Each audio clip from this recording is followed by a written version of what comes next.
Greetings, everyone. Welcome to the doctoral journey with Derek. We're back again. It is Wednesday, April 6, 2022. So I want to welcome you all back. Hopefully we'll get going and you'll jump in here. If not, you will see this on the rerun. But we are ready to go. So what I'm going to do is give another minute, let folks get in. Today we're talking about developing a reading plan. So that's going to be the topic of the day. We're going to be talking about that. I'm going to shout out some people that we have some big things coming up soon. As you see at the bottom of this screen, you're seeing that there's several things that are going to be happening very soon. Next week, we'll have a free webinar on writing literature review, and we'll talk about some of the mindsets of some prolific writers. So you can find that at www.litreviewsecrets.com. Also, as you probably may well know, there is an online math summer camp coming up this summer that we want parents of rising 4th, 5th, or 6th graders to check out. Now, if you don't happen to be that parent, but you know of some, please share that information with them. This is a chance for students to get early exposure to math concepts in a more creative way for the upcoming school year. So you can find out more information on that by going to www.mathadvantagecamp.com, and you can find that information as well. Finally, I am accepting clients and offering coursework for those who want to take courses on specific skill set topics, and you can find all that information out at www.myadvantage.org. So you'll see that information there. There are various courses available, primarily targeting pre-dissertation students at that stage, because you don't want to wait till you get to your dissertation to finally get all this information you need about how to write. That's what you do not want to do. So with that said, we're going to go ahead and get started. It is now 2 minutes after 7, so everyone will jump in when they need to, and we'll get going. So what I want to talk about today and give this opportunity to talk further is about this idea of the reading plan. Now, this makes the assumption that you have gathered articles, that you are preparing to write something, whether it's a lit review for a journal article, a literature review paper, or the literature review for your dissertation, but you have now gathered enough articles to where you're prepared now to have to now read. Because gathering them and organizing them, that's important. So you're gathering the articles, you organize them into different folders by topic, and if you're following my program, you have your article card template worksheet that you're going to be starting to take notes on, and you got your reference page and all of these things together so that you've accomplished that stage. Now you have to begin the process of reading all of this stuff. And it's not going to be read overnight, and it's not going to be read well with a look at and pick out a piece or two from each article. You want to be skilled and strategic about how you read.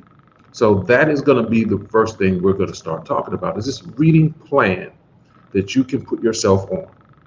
So with that said, let's go ahead and begin.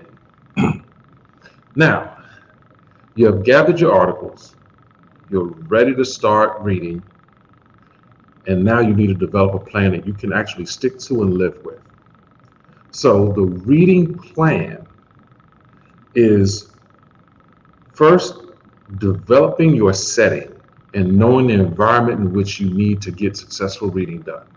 So know that you have a place for reading, whether it is your desk in your office at home, or Panera Bread, or the library at the university, or a classroom that's empty, or someplace where you can go to be in the perfect environment for you to get your reading done.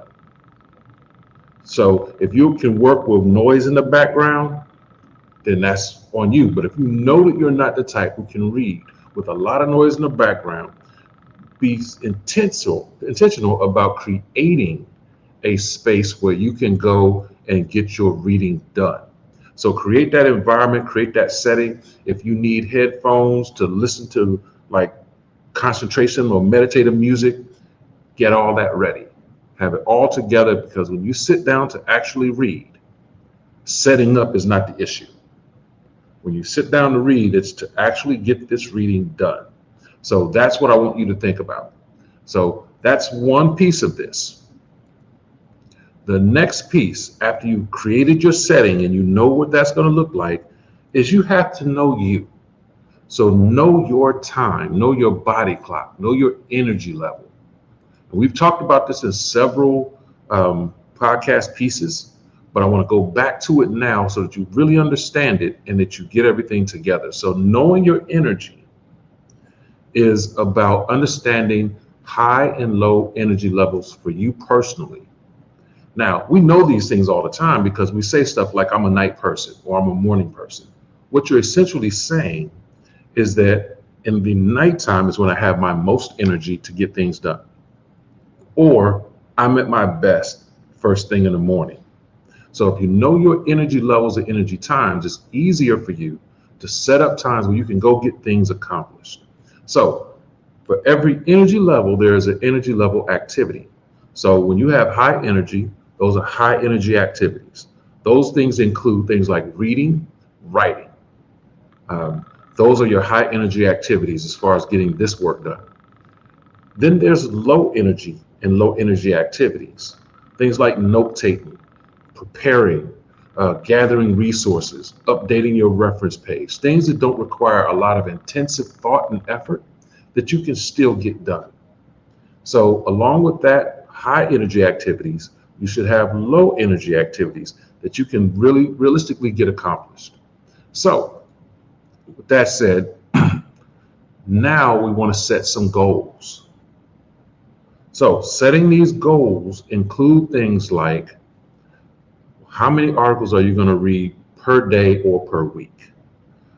My suggestion to you is, once you know your energy levels and you've created your space where you can go read, that when you sit down to read, you know what you're going to get accomplished for that day. And when your energy drains, you stop. Because nothing good is accomplished once the energy is zapped. The quality of your work will suffer.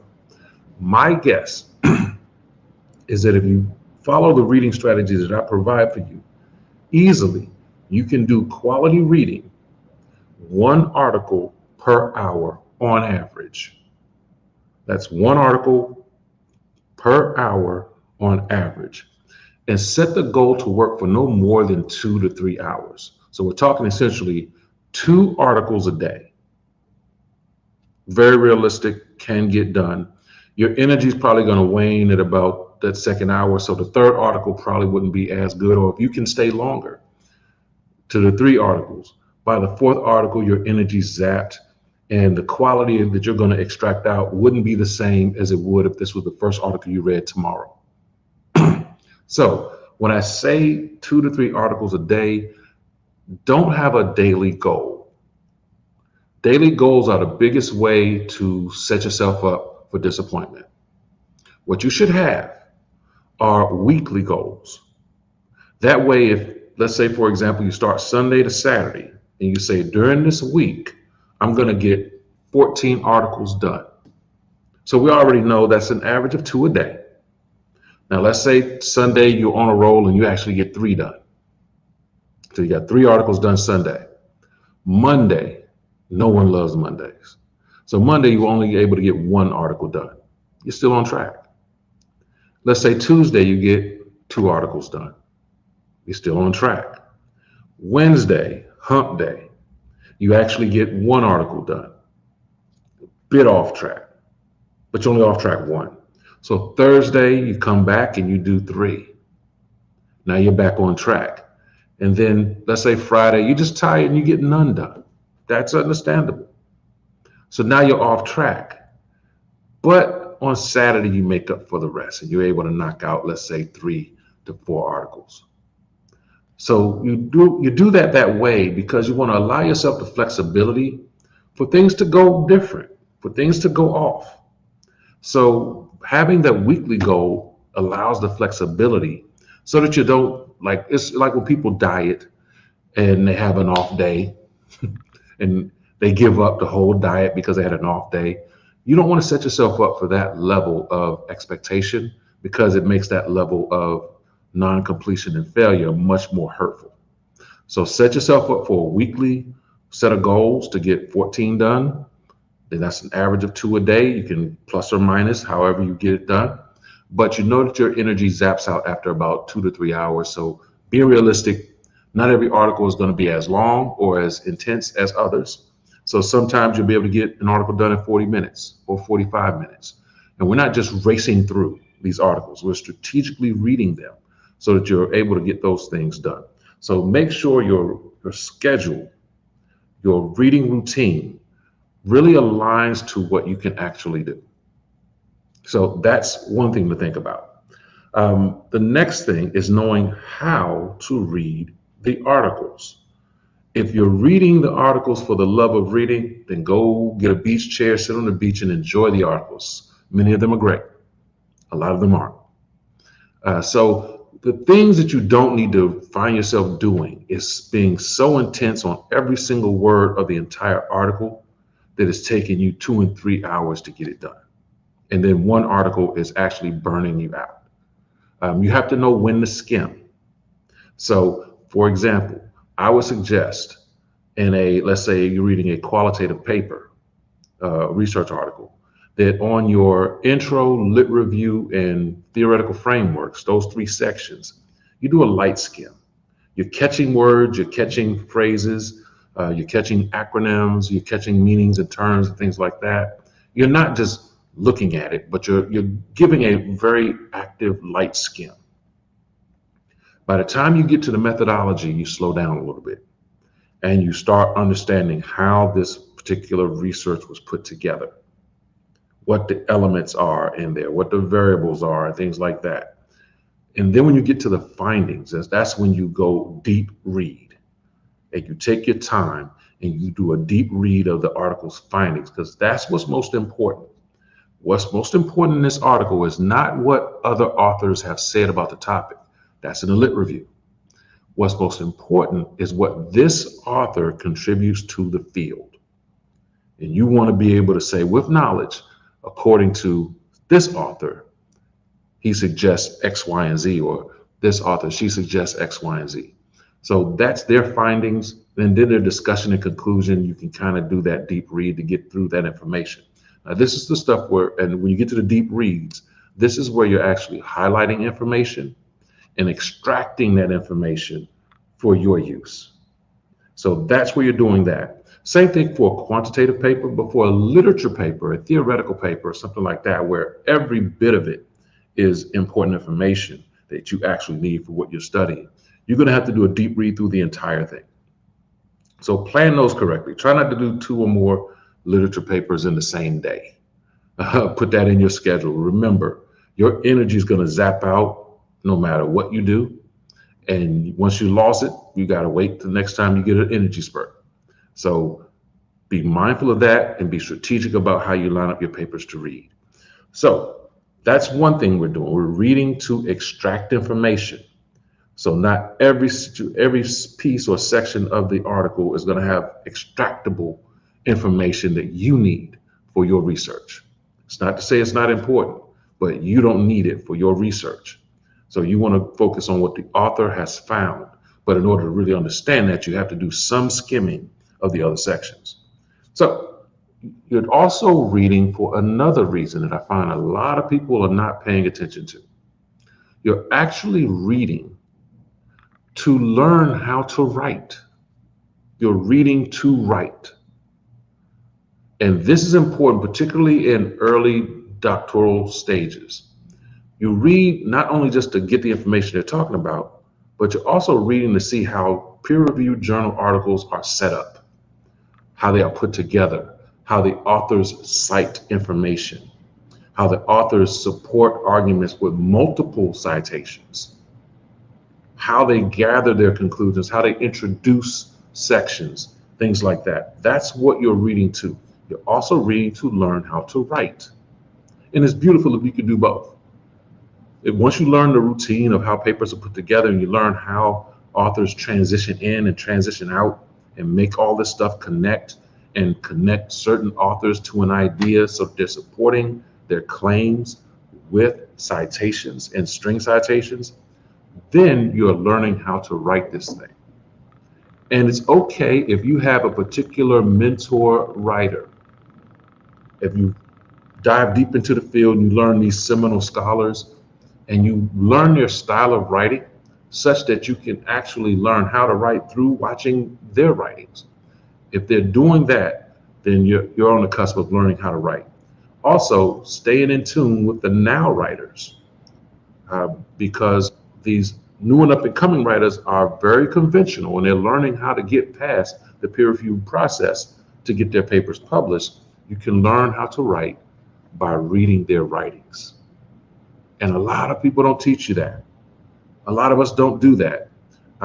I just happened to stumble upon it talking with someone like, the articles you read can help you learn how to write better. We had a whole conversation about that. And it turns out that's actually a good thing, a good practice. So you're reading for two reasons. You're reading to extract the information that you need, but you're also reading because you want to be able to write. So we're reading to write and we're reading to extract. Now, we're going to talk about some tools that you can use to set up. So the tools that you can use to actually set up your writing, set up where you want to be. One, in order to learn to read faster and to get through a lot of reading in good time and still stay focused, there are some tools that can help you as far as even going to speed reading. One tool I'm going to suggest is a tool called Natural Reader. You can go to Natural Reader, Google it, it'll take you to its website. You can actually download the application onto your computer and then use Natural Reader. Now, the cool thing about this, because I know they have other things like Speechify. I've never dealt with Speechify, so I can't speak to it. I dealt with Natural Reader. With Natural Reader, what you're able to do is actually upload the actual document or PDF you'll be reading for the article, and then go through it. And you can set the speed higher so that it's actually reading it faster. Now, here's why you want to do that.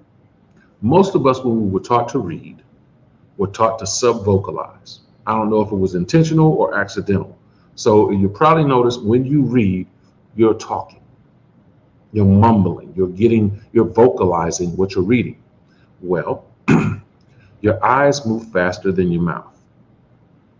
So when you sub-vocalize, you're slowing your eyes down, but your eyes were meant to move. So in sub-vocalization is one of those leading causes to getting distracted and getting frustrated with reading. Students who get frustrated with reading are because they sub-vocalize very, very intently. So that becomes frustrating. It's difficult to keep up. Your eyes get more fatigued, and you have every reason in the world to start procrastinating. I do it. But Natural Reader, I can bump up the read speed to, let's say, 5 or 6, and the reader moves with my eyes. Now, I have multiple screens. So what I may do is I'll put the Natural Reader on this screen, and I'll have my PDF on this screen, and I'm reading the PDF, but the Natural Reader's there.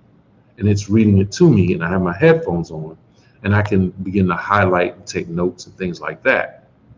So while I have the Natural Reader reading, and I can stop it at any time if I need to back up, if I need to pause for a second, if I need to stop and think about what I just read. But this will help you get through those readings a lot faster. Now, Natural Reader is going to read everything on the page. So we'll read the footer and the page number. You can skip that easily by stopping it and clicking ahead. It will start reading wherever you click. So Natural Reader is a perfect way for you to begin the process of getting through your articles in good time. But also, it can help you retain things because it's moving at the eye level and not at the mouth level. So it really helps ward you against sub-vocalization, because the faster it reads, you can't keep up. So that's one tool I want you to consider using as you move in this reading plan.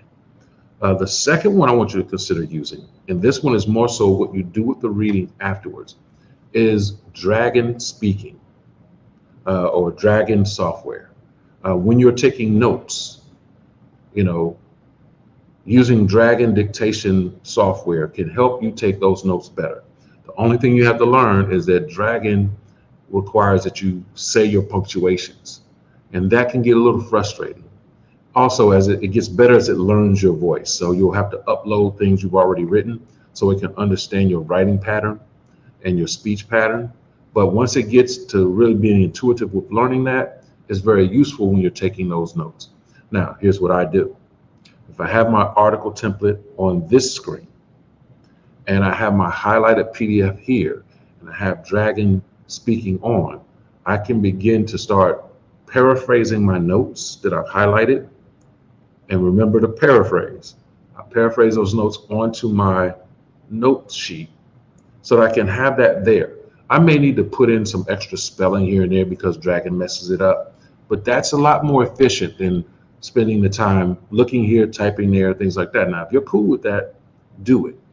But if you want to try to work with the speech software like that, like Dragon, then that's probably the number one speech to text software. So try that. Now, here's the warning. It costs. Natural Reader's free, but Dragon speaking costs. And it could be anywhere from $150 to I think $300 or something like that. It's been a while since I purchased it. I had to buy it at a time when I injured my shoulder and I couldn't type. So that is one thing you use to actually get you going and set you up so that you are able to be more efficient as you do your writing. Now, remember we also talked, and I'll close with this. When you have your reading plan and you set yourself up for daily reads, you have to be consistent with your energy and your times. It may also call that you talk to your family about when your times are. If you're disciplined and your energy is really early in the morning, you can get up before the family gets up and you can knock out 2 hours. If you are a 9 to 12 person, then you can knock out that time. Once everyone's out the house or doing what they do, and you let them know, I need this room to be silent and I'm going to go here and work. But you need to have it coordinated so that the silence and everything you need is ready when your energy's together. Another note on energy. Do not do low energy and high energy activities at the same time, because your energy is going to drain no matter what. So reserve your high energy for high energy activities. Don't use your high energy time for low energy activities. It's still going to drain at the same rate. So keep that in mind as you are moving through your high energy and low energy activities. They all drain the same rate. So allow the flexibility that you have these articles. It may help organizationally to move your articles from unread to read. So let's say, for example, I am doing some research and I have a folder of articles that deal with, let's say, leadership. And inside the leadership folder is maybe 20 articles. I'll set up in there an additional folder and label it as read. So when I complete that reading, I just move it, drag it into the read folder so that it's not there in the unread folder anymore. What that does for me is motivates me. It lets me know that I'm knocking out my work and I'm getting these things down. Also, it saves me the time. When I have everything ready for my energy to write, I know not to go pick up an article I just read. Now, you would say, who would do that? Well, when you're reading about 50 or 60 articles for the work you're doing, it's easy to start reading an article and realize, oh, I read this one already. That's a waste of your energy. Also, another organizational tip. If you're the type of person who leaves your computer on at all times,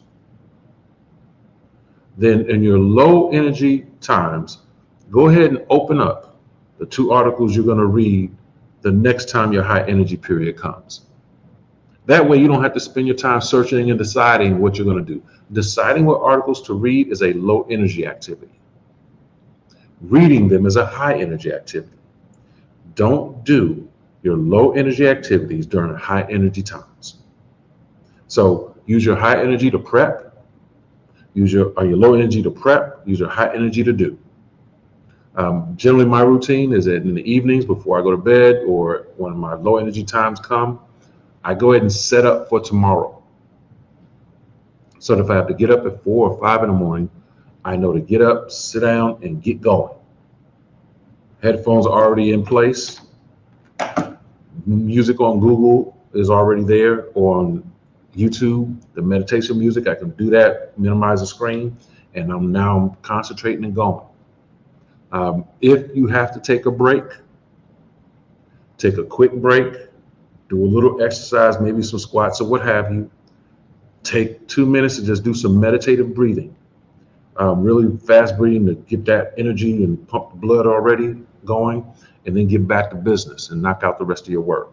And then when it's time to stop, actually stop. So that is all I have for tonight, developing a reading plan. Now, once again, I do want to remind you that coming next Thursday, we have a free webinar on writing literature reviews and the setup of it, not the actual intents like do this and that, but the 5 mindsets of prolific writers, things you can learn from to add to your repertoire so that you can become or work towards becoming a more prolific writer. Take what you need, what you don't need, you don't need it. But we have that coming up April 13th next week. In addition, we have a summer camp, the Math Advantage Camp. You can find it at the bottom at mathadvantagecamp.com. If you know of any parents of rising 4th, 5th, or 6th grade students, please put them in contact with this information. This is not remediation. This is getting a leg up, getting an advantage, getting early exposure to math concepts and materials before the school year begins. And when you enroll in the camp, you have access to that material for the entire school year. So during the year, your student can actually refer back to the information and go from there. But that is the Math Advantage Camp, and I encourage you all to take advantage of this or recommend a friend for all of that. And of course, there are the courses and offerings that I have as far as the whole program with our myadvantage.org. So check out myadvantage.org, check out the coaching option. You can schedule a time to talk with me and we can see what we can work out together. Or you can take some of the courses. I have many courses that are about 4 to 5 courses, sessions in each course. And I have my regular standard ones, which are anywhere from about 9 to maybe 11 course sessions inside that particular course. Check them out, see what you can do, and I look forward to talking to you. Once again, this is Dr. Derek Robinson. You are on the doctoral journey with Derek. Thank you.